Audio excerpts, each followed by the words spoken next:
On my fifth day, he called me. He told me, pack your bags, you are going back to your country.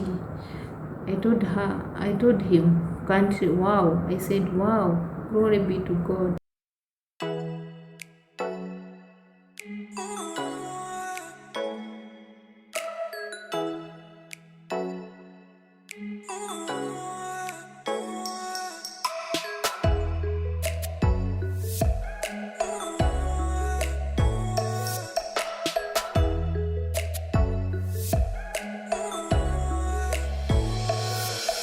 Hi guys, welcome back to my YouTube channel. Now this is part 2. In case this is your first time here, you can go and catch up on part 2, part 1, because I will put the link on the comment section and the description.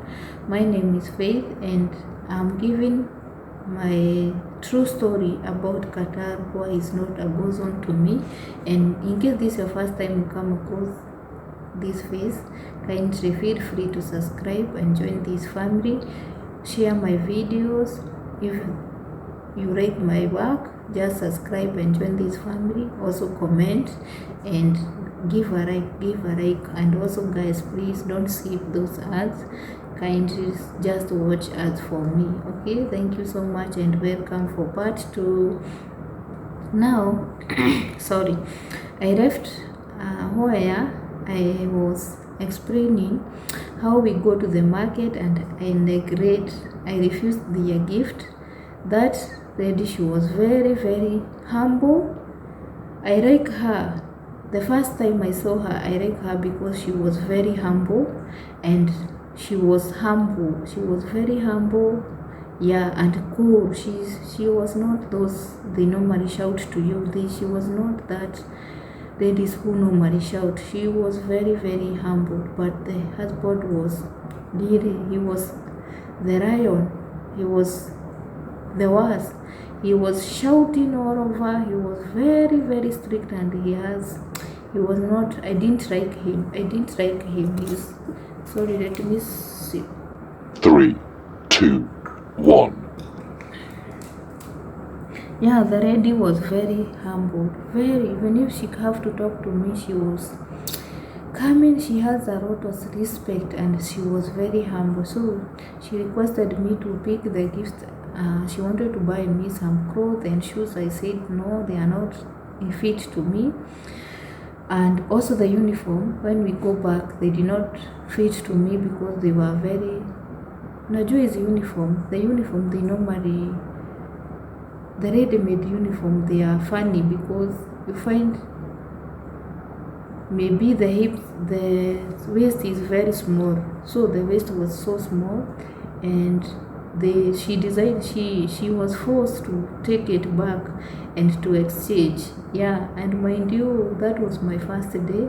My second day, I woke up, I work as usual, and yeah, my second day, she take me upstairs.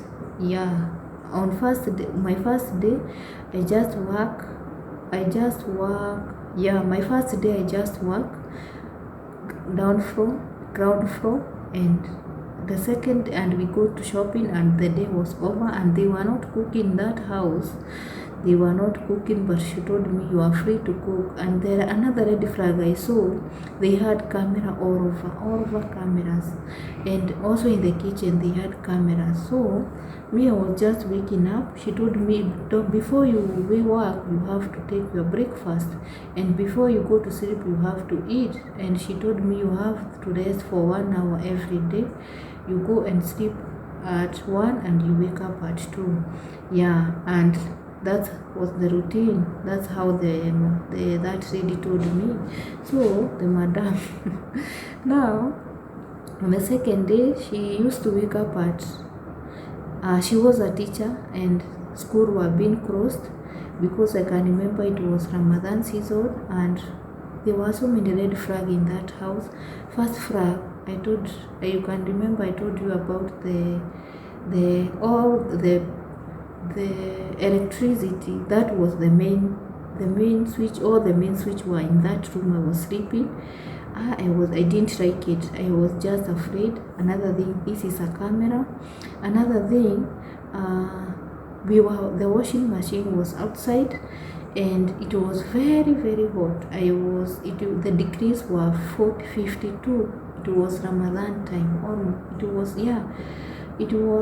Ramadan was ending. Yeah, we had just come from Ramadan, so the Ramadan has just ended. It was very very hot, and if the degrees were 52 degrees, I cannot forget. And if we wash the clothes, you have to put them outside with no pegs, and it was windy. Now if I wash clothes, they will just go, they will be that, summer, there is this sandstorm they normally came. If you wash, the winds blow them away, and then they get that, and then you are forced to wash them again. Now I told her you have to buy the pegs, so that when we put the clothes, we just support them with the pegs, and she go and put the pegs. And yeah, she was very humble and very respectful. And my second day was my worst day on that house, because she took me upstairs, and I go there. Oh my god, what I found, it was really not, I was not happy about it, and I won't survive in this. I didn't like it anymore, because she has 4 children, 2 girls and 2 boys, and each gender, they have their own room. There was girls' room and boys' room and their bathroom. Now they were urinating. Walikuwa wanakojoa. They used to urinate. They used to urinate in their beds, and after urinating their beds, they go and remove those pajamas and they drop them down in the bathroom, and they still urinate them on the bathroom. It was crazy. I have never seen people behaving like animals. Even I don't know how they were living in that house, because the smell was not bearable. It was not bearable, that the smell to those rooms. And the rooms for the children were on one side, on the room for the parents were on the other side. Oh my god. I go and clear all the mess in the upstairs for children's bathroom, washrooms, and the room. Oh my god, I have never witnessed such scenario. It was totally mess.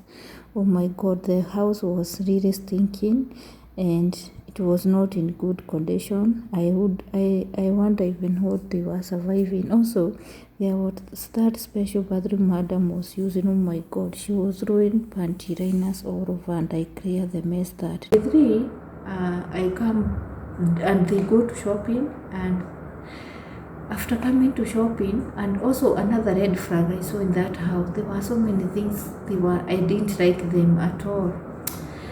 Oh my god. My room was on back side, and the mansion was on the front side. When they go, and after the mansion, you go to the gate. After the gate is the main road.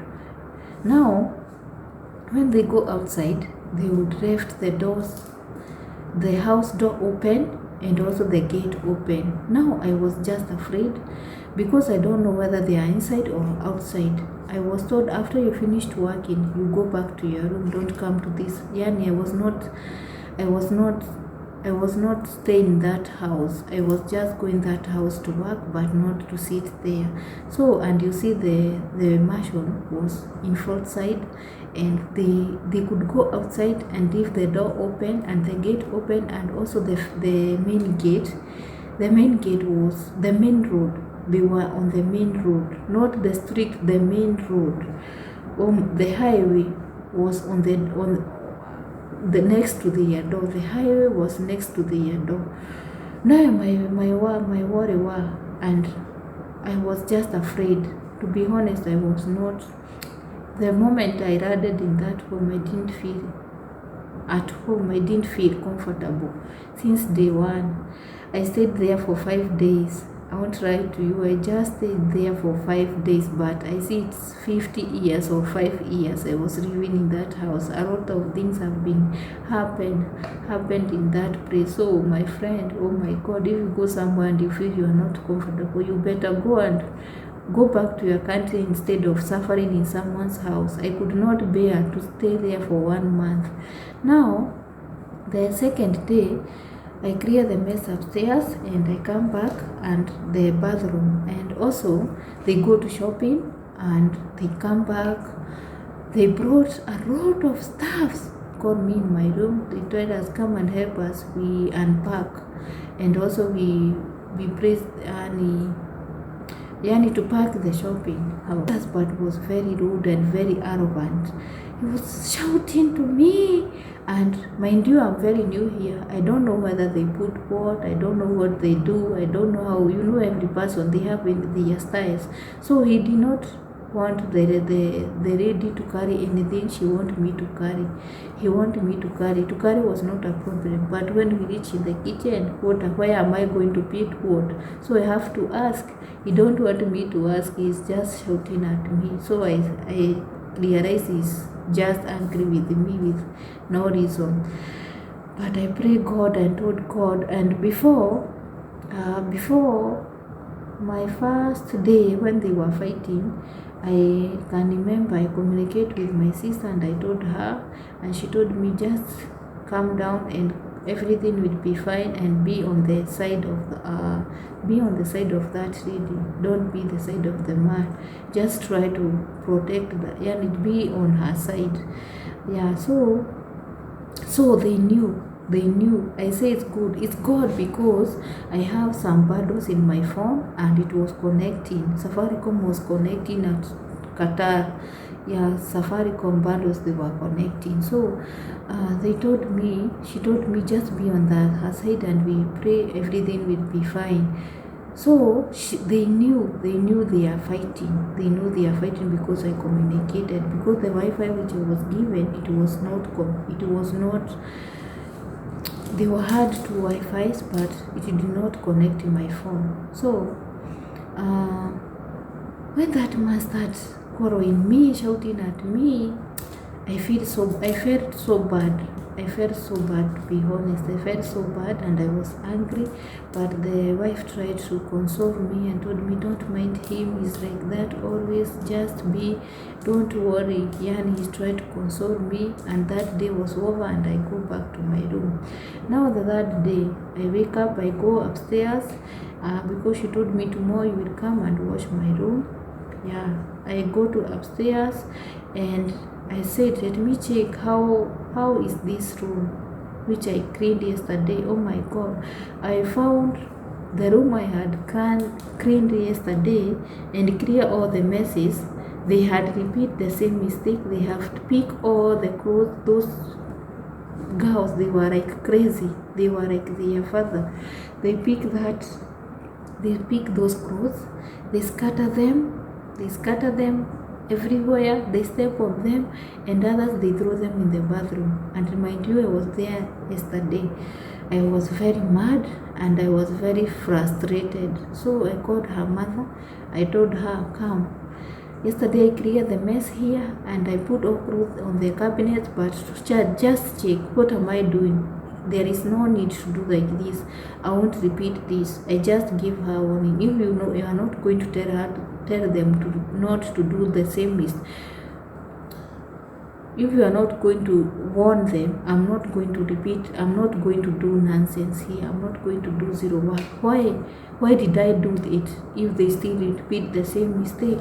They put even the clothes in the bathroom, they urinate there, everything was totally mess. So I told her, I'm not going to repeat this again. If I clean, it have to stay like that. They are just taking advantage of me. She said, sorry, I'm sorry on her behalf. I don't know, even I did not clear anything. I didn't clear. But on the boys' room, it was better. But for the girls, they were crazy. Now, if I go in her bathroom, I found messes. I was just patient and calm, and I clean and I go back back downstairs, and I go back to my room because that's what I was being ordered. If you are done with your work, just go to your room and we will call you if we need you. And my dear, you don't have phone, you don't have anybody to talk, you don't have connection, you are just only thinking. 2 years are going to be over. Am I going to sit here for 2 years like this? No. Then I was just not comfortable. And after going to my room after 5 seconds, I heard my door was being knocked. That is the husband. He is calling me, very angry, shouting like he want to beat me, asking him, what's wrong with you? My good thing to me, I'm fearless. I'm not those you can just shake me with words. I asked him, what's wrong? I was told if I'm done with work, I go back to my room. What's wrong? He told me, you are supposed to sit with this baby, the younger one. You sit with him and you monitor him. I told him, but when I came here, nobody showed me the work of the baby. So and he told me, don't sit down, just stand. I told him, I cannot stand. How can I work standing? Now, how can I work? I have to sit down. I think that women does not respond to them, especially I was nobody to him. Akamuruka, akakuwa mwendo wazimu. He was really mad, and he was those small men. He was not big in size, he was just small size. And you see me with my height, I'm just tall. Now he started making noise.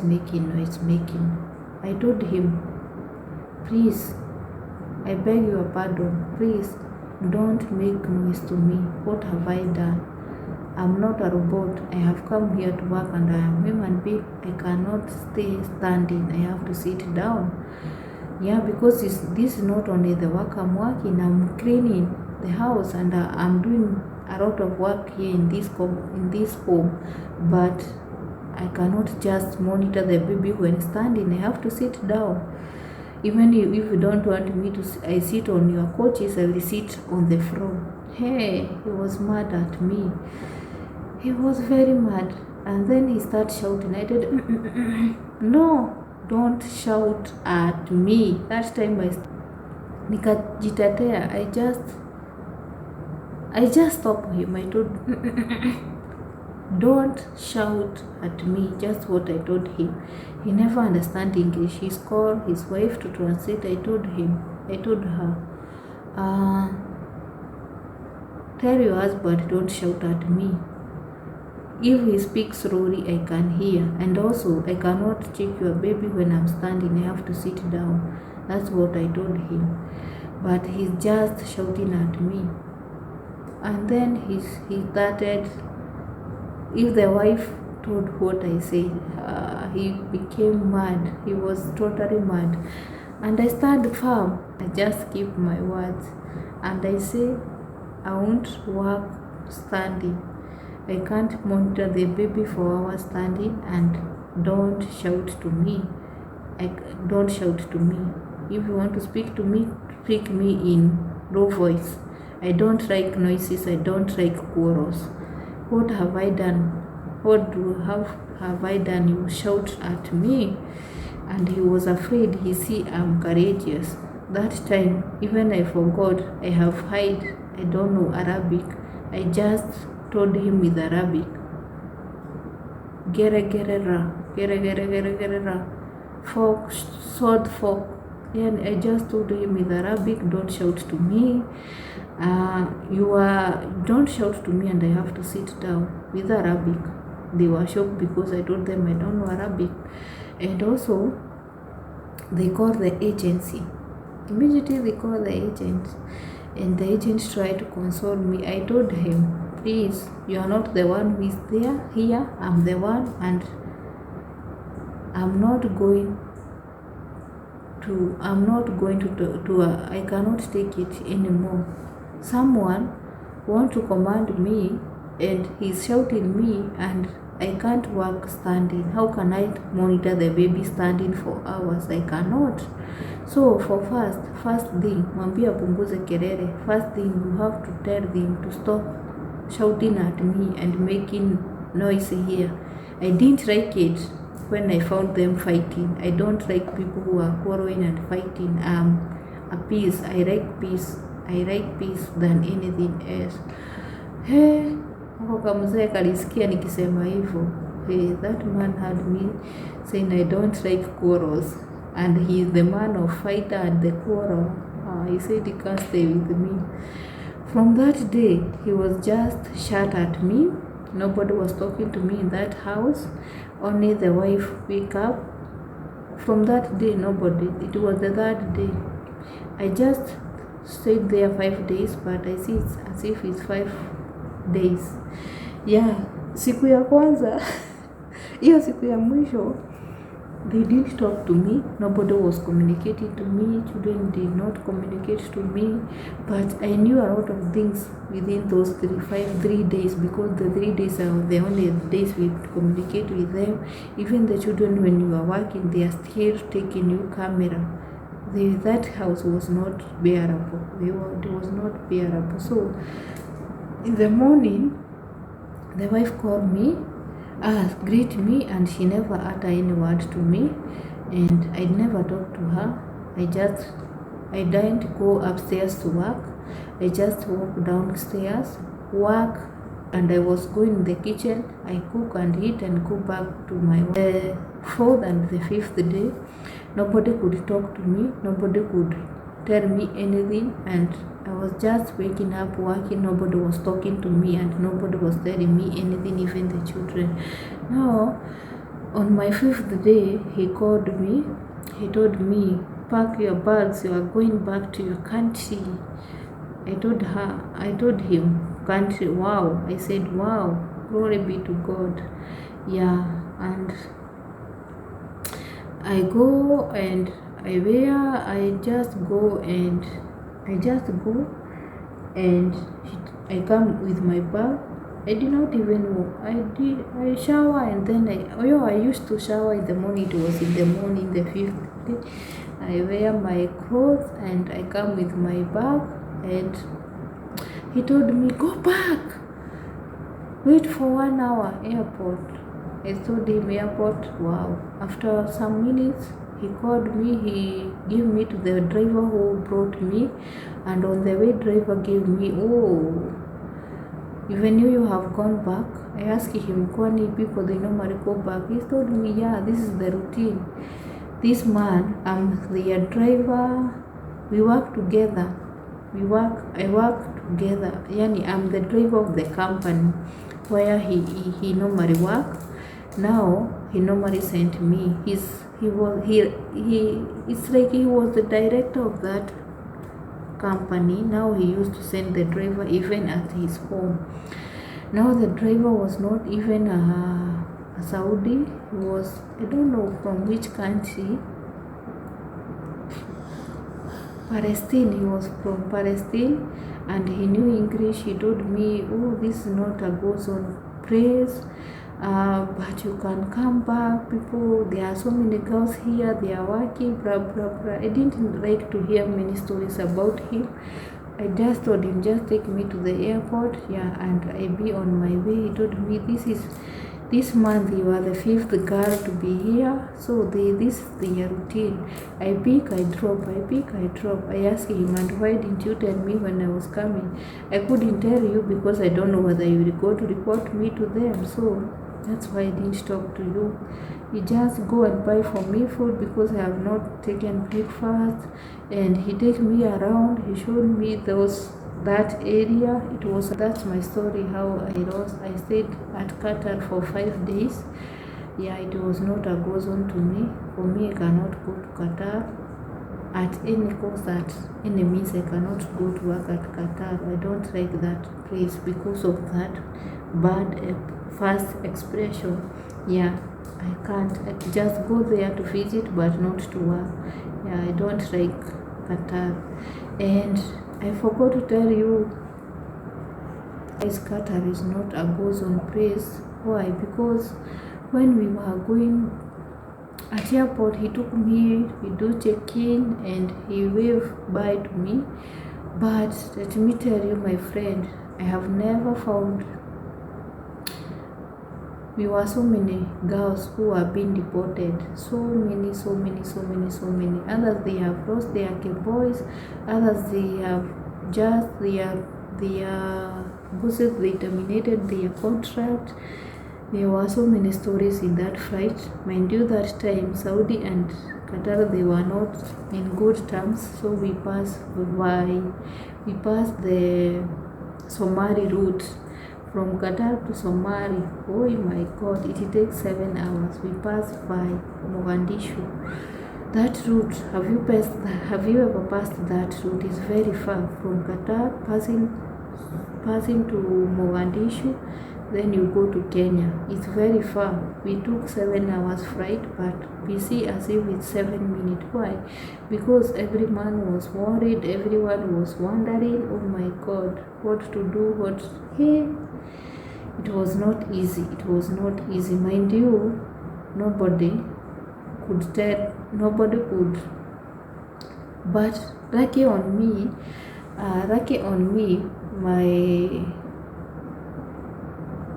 my Safaricom line, you see, I stayed for 5 days. It was still working. When I reached at the airport, I called my sister and I told them I'm at the airport. They knew I was going to come back because the agent told them. Yes, because the agent said I refused to work, and they were being alerted that I am coming. But let me tell you, girls were sticking. Girls had stuck there at airport because others had stayed for 1 year and they did not have even communication to their family. They are being deported. We had so many girls who did not have the lines, who did not have any communication. They were just stuck in the airport. And that's my story, how I stayed in 5 days at Qatar. Thank you so much, guys. Kindly remember to subscribe and turn on the bell. Be first person to be notified, and kindly watch those ads for me and share me, and just give your suggestion. Give your suggestion in the commenting section. Bye, Masalam. I love you so much. See you in a few.